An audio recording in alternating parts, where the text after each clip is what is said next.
Now we're going to talk about, as a life group leader, how to elicit discussion.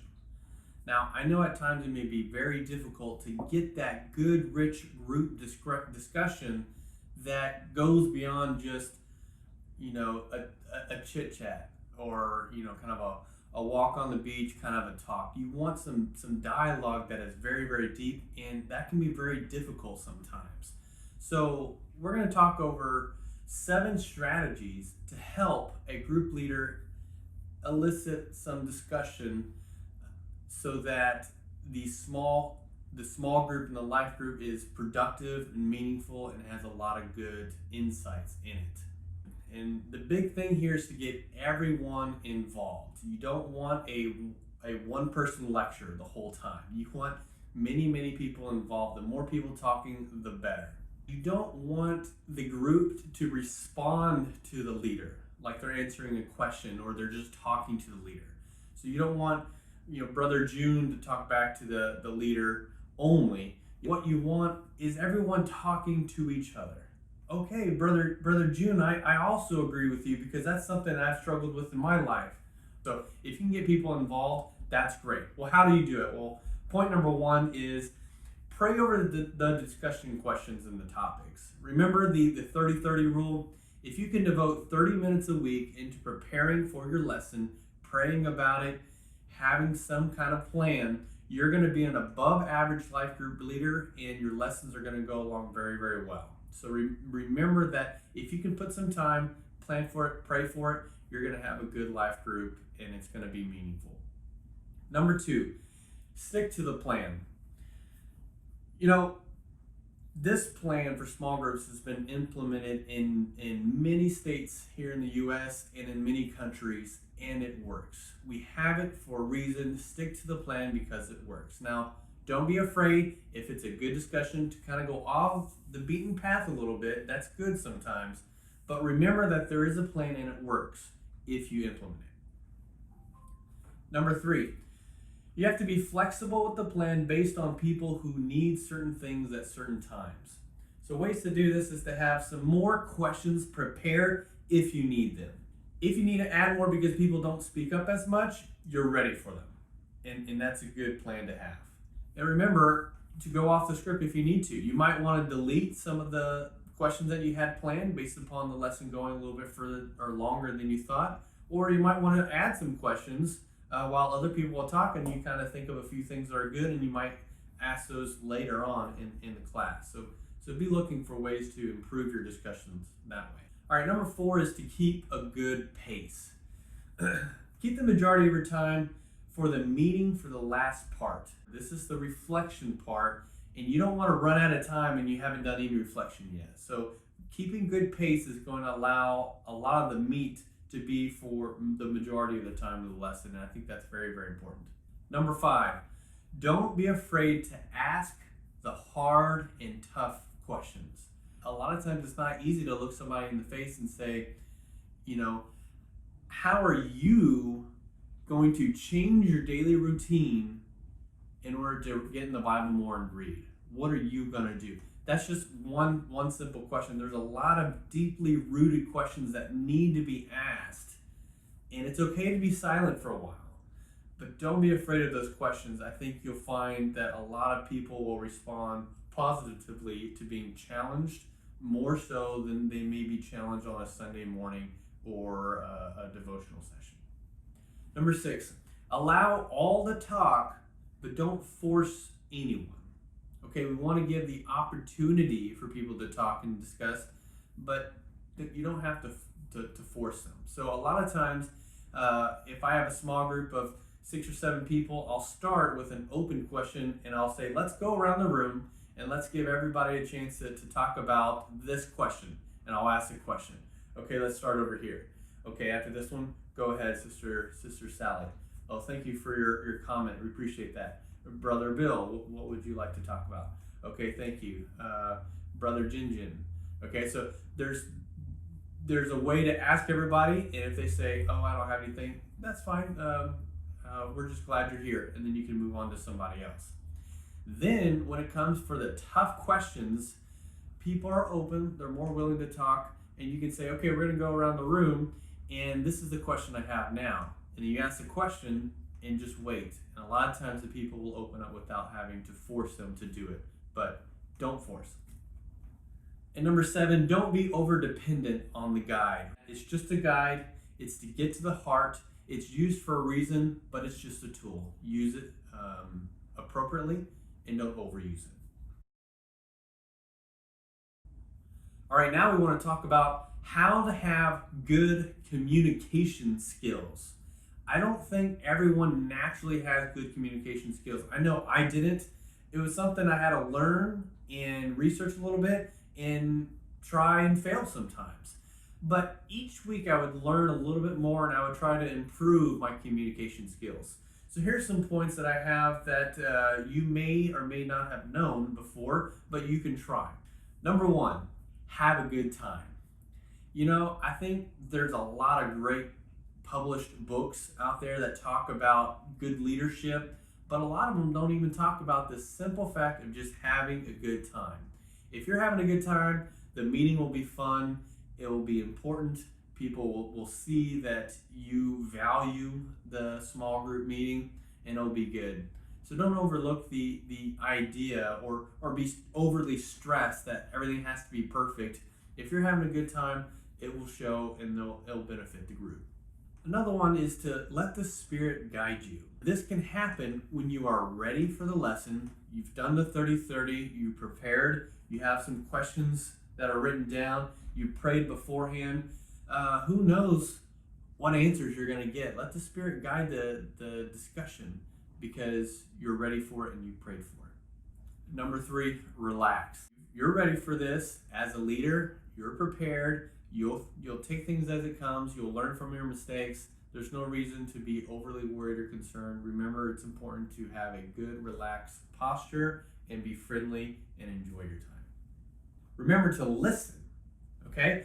Face the people you're talking to and you're listening to. This is important communication so that you have active listening skills. Listening isn't just watching the group talk to each other. A lot of times listening is leaning forward and wow, yes, very good. Thank you for that. And it's that verbal and that eye contact feedback that I think is very important, and it helps you have good communication skills. Another thing that's important for communication is to learn the strategy to redirect. And a lot of times the focus is on the group leader, all the questions are asked by the group leader. Maybe you can start redirecting some of that. Maybe you hand your sheet to your friend and you say, okay, you can go ahead and ask the next question. And he'll ask it and kind of, you've redirected the group's attention now to somebody else. Or if somebody asks the group leader something, maybe the group leader can look around and say something like, Brother Joseph, I noticed you mentioned this. What does the group have to say about what Joe has mentioned on this subject? So you're able to redirect, and I think that's a good thing. Another good thing to do is to paraphrase what people say. So a lot of times someone is trying to gather their thoughts and they're kind of giving a lot of information. If you can kind of rephrase what they say in a different way, it helps the group to retain that information and can be beneficial. Be personal. Know their names, know their likes and dislikes, get to know them on a personal level, and you'll connect with them and they'll want to answer your questions more. After one person's comment, that might have been a big deal for them to comment that.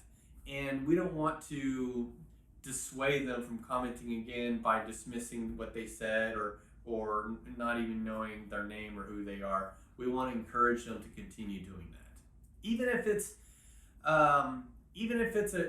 something that's talked about that isn't 100% accurate, you can mention, wow, I haven't heard it that way before, but thank you for your comment. And that opens up the group for more discussion.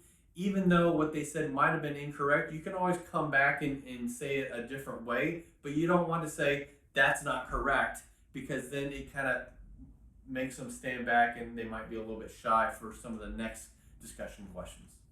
And lastly, handle talkative and silent members appropriately. There's always going to be some people who talk a lot, and they may talk over other people or interrupt.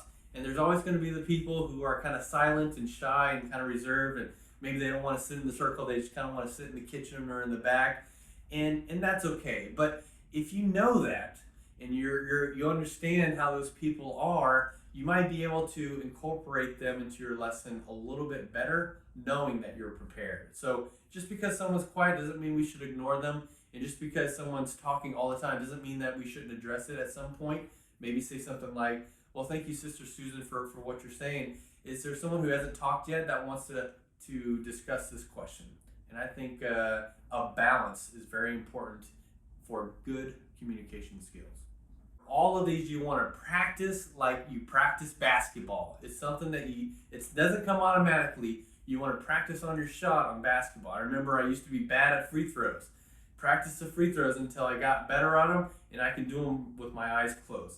This is something, as a leader, you want to strive towards, and practice, because that's where you'll find yourself being a lot more comfortable, which will allow the group to be more comfortable and beneficial.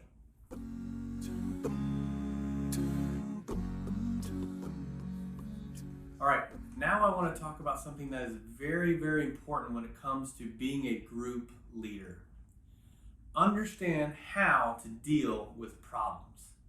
This may be something that isn't talked about that often in the church, but it is so important. If you look in the New Testament, there was just a wealth of problems that the first century Christians went through. Peter and Paul and all the apostles were trying to address a lot of these issues, and it took up a lot of their time. Just look at 1 Corinthians and all the problems that they had. There's a strategy with how to deal with problems, and I'd like to share a few of those points in understanding how to deal with the problems, because I guarantee you the problems will come up. How you deal with them will determine the success or the failure of your life group. So number one, you have to deal with it. You can't sweep it under the rug. It's been tried before, and it comes out bad. Trust me. When you turned your eye against a problem, when you in the States we have a sweep it on the rug phrase, right? When you try to ignore a problem, it does not fix the problem. Sometimes it makes it worse. So remember, it won't go away on its own. You have to confront it, and a lot of times that takes a lot of bravery. It takes some skill and some knowledge. And you may even need some support from some other brothers and sisters in the church in order to address the problem. Okay? Number two is that you need to pray about it. Okay? This isn't something you just want to address and dive at it immediately. This may be something you need to mull over, think about, read about the scriptures, pray about it, research, so that you're ready to deal with the issue. Number three, just say it. Just get it out there to the open. What is the problem? I think a lot of times as Christians, we pretend the problem's not there, or if there is a problem, we'll kind of admit it, but we won't really come out what it is, okay? So when you say it, you can then start to address it as long as you don't ignore it. It's okay to say it. We all have problems. There's nothing new under the sun. If you say what the problem is, somebody offended somebody, get it out there and we can deal with it and move on. And you'll find that if you do deal with the problems, a lot of times that relationship mends stronger than it was before. Number four, don't be afraid of tension. People may agree with you about the problem, and the tension is needed to be realized so that people can heal, okay? The church may have problems, and it's okay. It's a part of the process. The reconciliation, the tension, the bonding over dealing with an issue is a good thing. And number five, don't mishandle division of labor. Okay, I think this is important. Make sure everyone has a job or has something to do, because those who buy into the group are those that have a job, and it helps them want to be there. It helps them want to be a part of the group. And if they don't have this group buy-in because they don't have a job, it's easy to fall away. So here are a few things that you can do for your group in order to give people that buy-in and give them a job. You can have a food coordinator, so just someone to bring in a different drink or a popular drink while you're having your meeting. You could have a spiritual encourager, right? So this is someone who is going to remind the group, hey, let's pray for that empty chair, right? That's always kind of thinking about ways to encourage the group. You can have a lesson coordinator. You can have a location coordinator. Hey, what are some other options we have? Brother June, would you mind thinking of a couple of these next week? You've given him a job and he has a reason to come back next week. You can have an evangelistic person to invite people. You could have a children coordinator that comes up with lesson plans or fun things to do. You can have a prayer list creator, someone that has already kind of gathered information and developed a list for the group to pray over. So these are all ways that you can incorporate people to buy into the group, and when everyone has that buy-in, it's easier to deal with some of the problems that may come up. As long as you don't ignore them, as you address them, you say what they are, and you encourage people to work through those issues, that bonding will be there, relationships will grow, and you'll find they may even be stronger than they were before. I remember one time in my group, we started a little bit late and we went over our time about 30-45 minutes because we had some good discussion. And I noticed there was a couple that was relatively quiet. And after we all left, we said our goodbyes. And I found out from one of her friends of her complaint that she thought the lesson went too long and that she had to get back to her family because they were hungry. And this was something that I assumed the sister was shy in order to tell me. But because I heard about that, I was able to go to her and address her. And I said, we are willing to shorten our meeting if you'd like. We want to be able to accommodate your needs as well. So if you need to leave earlier, I'll give you that option. Or if you'd like to stay, that's also something too. So it could be a source of tension if they're offended by something in the meeting or something that I've said. So you always need to be willing to go to that person and work it out. So that's one of the examples I had for my life group.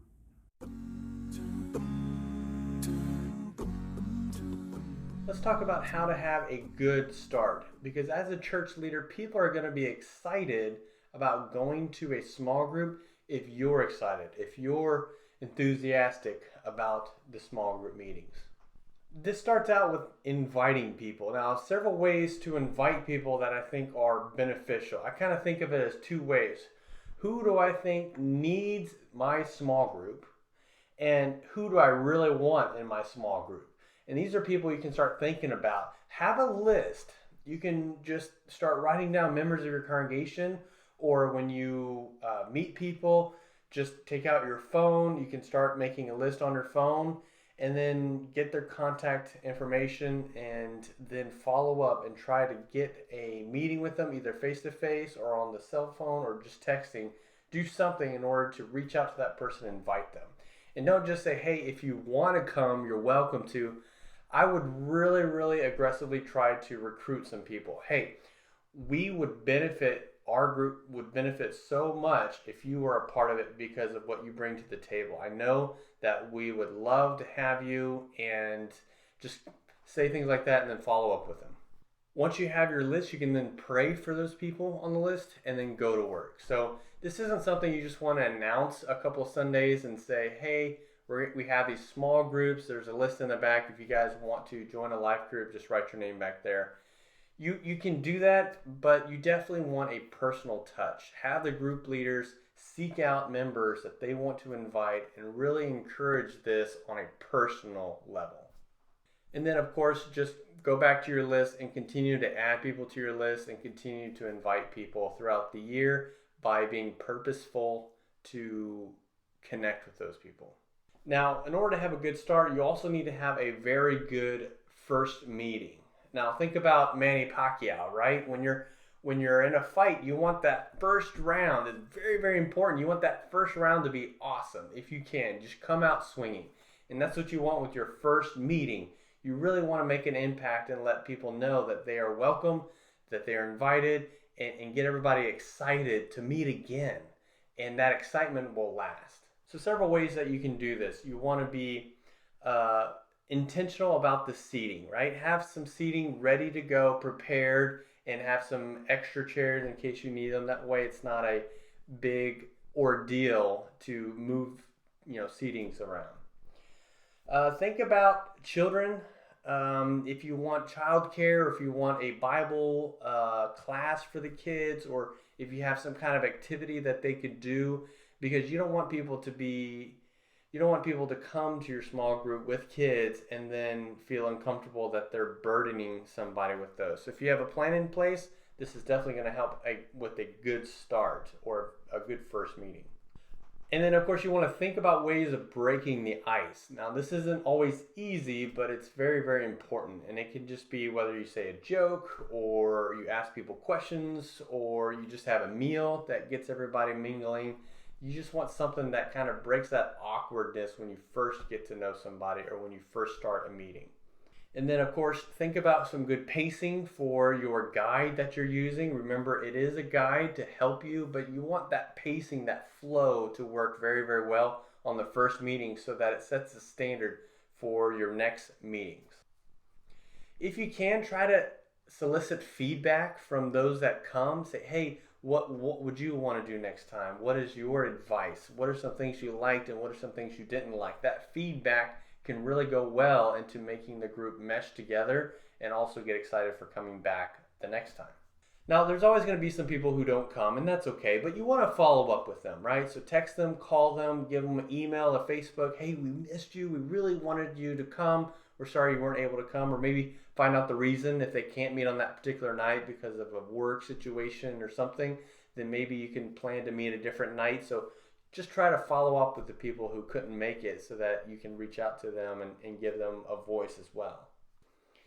And I don't think it's too much to ask for some kind of commitment from them, right? So whether you say, hey, the folks on this paper are committing to meeting this entire year whenever the small group meets, or hey, would you mind committing to meet every week when you are physically able? That way we can have a good attendance and be able to have consistency throughout the year.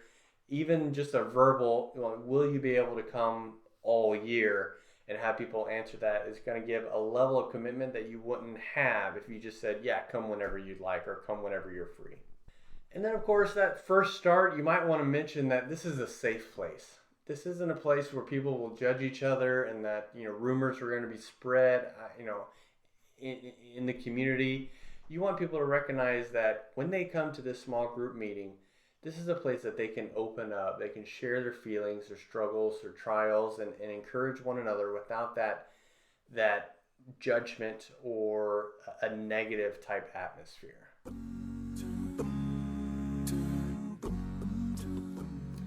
Okay, so what if you have children in your small group? What are some things you can do to have a successful children's program? Well, number one, just decide that you're going to have a great program. You want to ask God to bless the children. This isn't something that the children need to just get out of the way while the adults study. You want to bring God into that belief that children are important and that Jesus loves the children, and to have a program set up specifically for them. So look around, maybe ask somebody who is at that meeting that has a heart for children, and ask them if they wouldn't mind to prepare something for the kids. Someone that has a heart for kids and who knows how to handle children. Now, there needs to be a certain level of buy-in for the small group children, right? So it just can't be one person's burden. You might need some other people to kind of volunteer to buy some materials or bring some materials from home, or have the church support this so that it's not a burden just on one person who's coordinating for the children. And it doesn't have to be one person all the time. There can be a rotation of people that take care of the kids. The location of where you meet needs to be conducive for a good children program. You don't want to meet in a place that is going to cause the children to be a burden. So think about a good location that you can meet that would support that children's program. And just a couple of ideas I've had for a children's program is maybe just a puppet show that the kids can enjoy, a TV program that they could watch, and then you could ask them questions and have some feedback and some dialogue with them, or some colored sheets that they have a project and they start coloring different things. or you could try to get them to memorize something, memorize a verse, so at the end of the night, when everyone's ready to come home or go home, all the kids will stand up and recite the verse that they learned. So this is a challenge. This is something that when they come, they're not just wasting their time, they're learning something, and the parents will feel like their children have gained knowledge, wisdom, and value. The Lord is praised.